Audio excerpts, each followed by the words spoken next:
Good morning, here's my outfit of the day. Today, everything I am wearing is from New York & Company.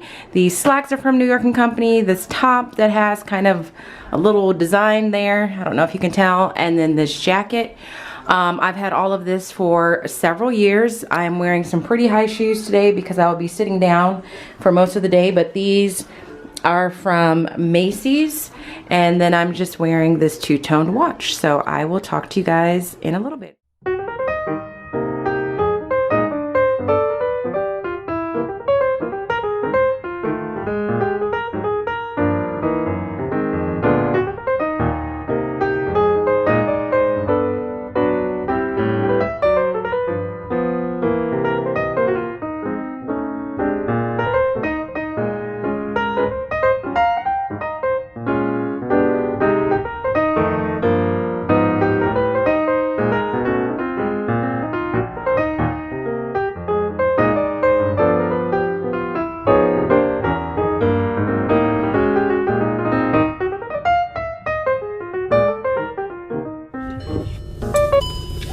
Got my Starbucks. I'm ready for my meeting. So it is 8:19, 8:20. I need to be there in about 10 minutes, which is fine because I'm very close by to it. It has been a very eventful morning already. I woke up, I went to spin class. The nice thing about having this meeting is that I get to stay for the whole spin class. Normally I go to spin class on Tuesday and Thursday mornings, but I can only stay for half of the spin class because I have to leave the gym by 6 o'clock. So I got to stay for the whole spin class, and then halfway through the spin class, my dad called, and I panicked because I thought, you know, obviously I thought something was wrong or someone was hurt. But apparently when I left my house this morning, I armed the house the wrong way. I put the motion detectors on, and of course, as soon as Genesis moved, the alarm went off. So they called to make sure I was okay. So even though it was a mistake, it's comforting to know that my alarm system works and that they're really responsive about calling if they think something's wrong. So since they called me and I didn't answer because I couldn't hear it in the spin class, they called my parents, and then my parents called me, and then we got everything straightened out. But the other great news is that I got in touch with one of my former students. So my first year teaching, I taught in a completely different district. And the demographics were a little bit different. The district that I was, or the school, and I think a good portion of the district that I was in was, you know, there was a lot of kids on free and reduced lunch, which is not too different from the school I'm at now. But, you know, demographically and income level wise, it was just a little bit more challenging for the students and families that I worked with there. And it was just different. It was, and I'm glad I had that experience my first year teaching, because I think it gave me a certain level of empathy. So my first year teaching, I taught 5th grade at a different school in a different district, and I had this student named Daisy, and she to this day is probably one of the hardest working students I've had. Like, she always really wanted to do well, and she always wanted to make her teacher proud, and she always wanted to help her parents and do things the right way because she recognized that her parents worked hard to help take care of her. So she just was mature, like beyond her years. And the graduate program that I went to Claremont Graduate University, which is a graduate university in Southern California. As a part of getting our credential and our master's, we had to do ethnographies. So we had to pick, I believe it was 7 students in our class that had different characteristics, and we had to really, really get to know these students. So we had to do home visits, we had to interview the students, we had to interview their families, learn their family background, learn their parents' story, you know, on the home visits, take a look at their rooms, what is their living environment, just so that we would know the whole child and not just the student that we see. And the premise is if you know the whole child, then you will have a better understanding of who they are as a student. And Daisy was one of my ethnography students, so I got to know her really well and her parents. And since then, we've stayed in touch. So she is probably, I think she's 22 now. She just had a birthday, and I had tried to contact her, but my text messages weren't going through, so I panicked and thought that I had lost touch with her because I just have her phone number. And last night I just on a spur of the moment decided, well, let me try and text again and see if it works, and it did. And she responded this morning at 6 o'clock, so I officially know that I haven't lost her. So I replied to her and I said, I'm so happy to hear from you. Happy belated birthday. I thought I lost you. So that really brightened my morning. And it's just so nice to have that kind of bond with a student. Like, I know her family, she knows my family, she's met my parents, she's met my brother and sister, my parents have met her parents. We've helped register her for college because her parents weren't quite sure with the process of doing that. So I want to say that I really feel like if any of you are familiar with Claremont Graduate University, or you're thinking about what type of program do you want, Claremont was a small private school, and it cost a lot of money for me to go there, and I will be paying those student loans off probably to the day that I die. But I hands down feel like I got the best education from that program. They did such a great job of instilling the ideals of equity in education and social justice, and making sure that you understand the children that you're dealing with and their home life and their family life,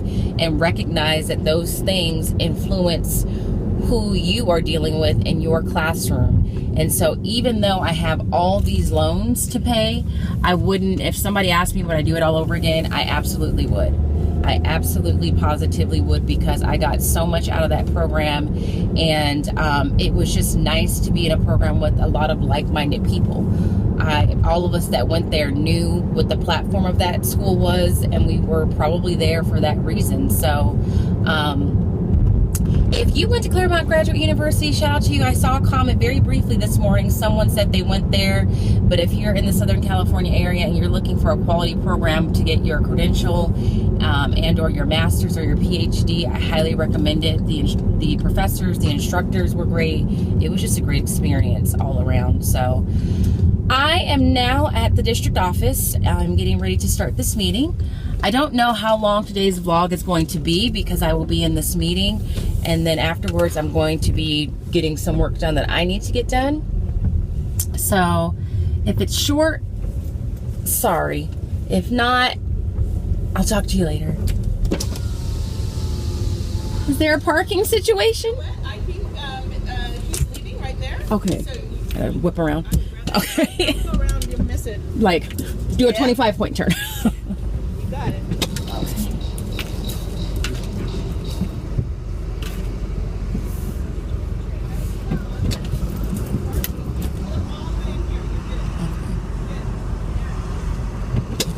Thank you. He took it. It's okay. I'll find one.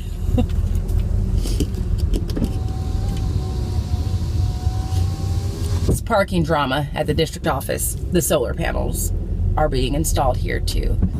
So, anyway, I will talk to you guys later. Wish me luck with the parking spot.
I'm parked.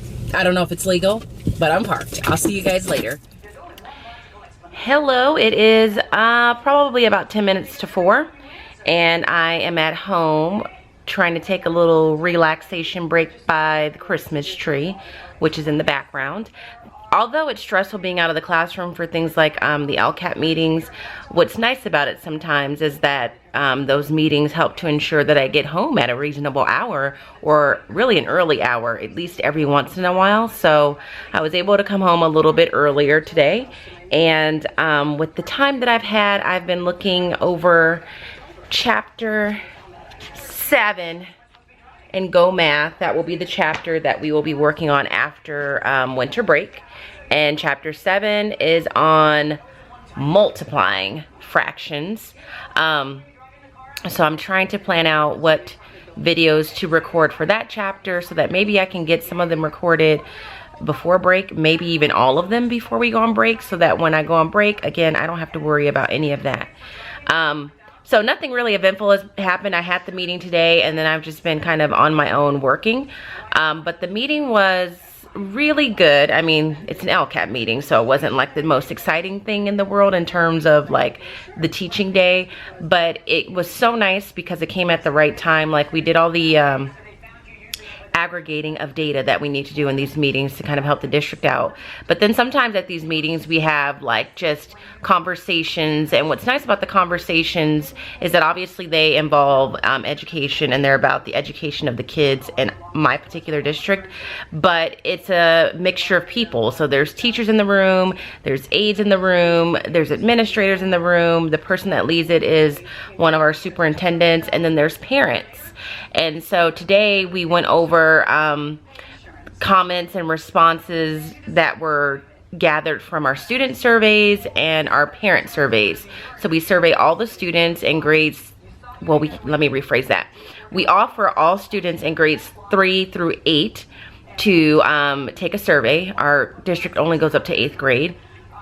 And then all the parents have the ability to take a survey, and we usually promote them taking the survey during back to school night. So we all try and cut out a little piece of our back to school night presentation to allow parents to take this very brief survey to help ensure that we can get as much parent input as possible. And so today we were just kind of looking at some of the findings from those surveys and talking about some of the things we were surprised by. And one of the parents in the room, which was, you know, great, said what, I think it was a female parent, she was saying what she was surprised by is that some of the parents were saying that they wanted the schools and the teachers to do and teach more lessons about life that she felt were not necessarily the parent or the teacher's responsibility, but really things that kids should be learning at home from their parents. And she was just shocked to know that there are parents out there that feel like it's the teacher's responsibility to teach their kids to be, you know, polite and have good manners and to work hard. And so I kind of chimed in from a teacher's perspective and said, you know, it is a fine balance. I do think a part of teaching in a classroom is to help teach social skills, but I do think the bulk of a child's character and what they're being taught as far as being a good human being and having manners, the bulk of that should come from home, and I should just be kind of supporting the idea of what it means to be a good citizen at school and in life in general.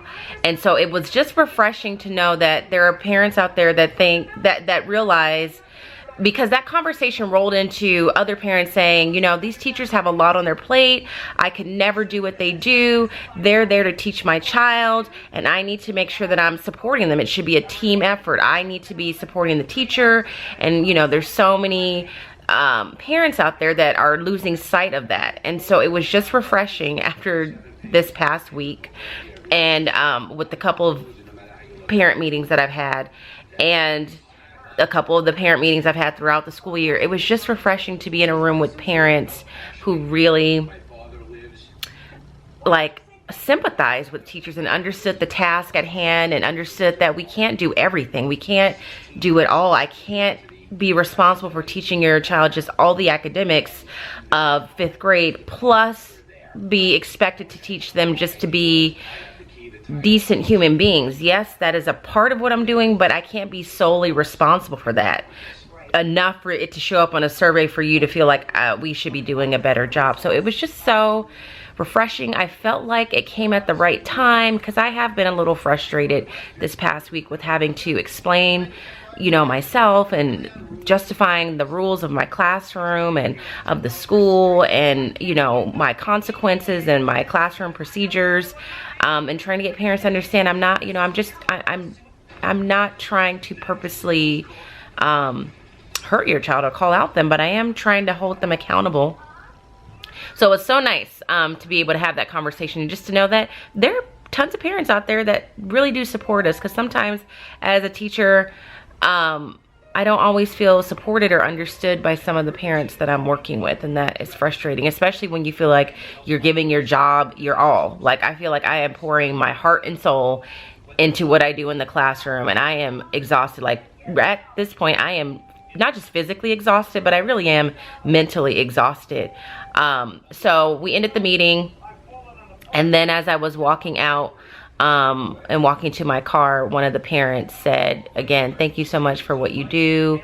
And he learned about my YouTube video for the classroom, and he's like, I've watched some of your videos, they've helped me out, thank you so much. Like, he was just very thankful and just really nice. And you know, and I thanked him for being the kind of parent he is, and said, we need more parents like you out there, because, you know, it makes our job easier when we feel like we are working in conjunction with the parents, and not, you know, not feeling like it's us versus them. And sometimes you do feel that way, and 5th grade kids are smart enough to know that. Like, once they realize, oh, well, if I go home and tell my parent this, they're gonna take my side, and then it's gonna be the teacher who has to kind of defend herself. So that was pretty much it. So I probably am going to go ahead, I don't know where my dog is, probably gonna go ahead and end the vlog today, because I do kind of want to continue to work on getting ready for these math videos, so that I don't have to worry about them too much. Tomorrow is Friday. We have less than a week between now and winter break. It is so close, I can taste it.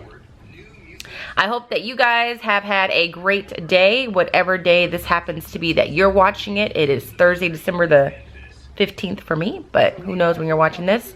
Thank you so much for watching. I will talk to you guys tomorrow for Vlogmas Day 16. Have a great evening, have a great day, have a great morning, wherever you're at. Talk to you guys later. Bye.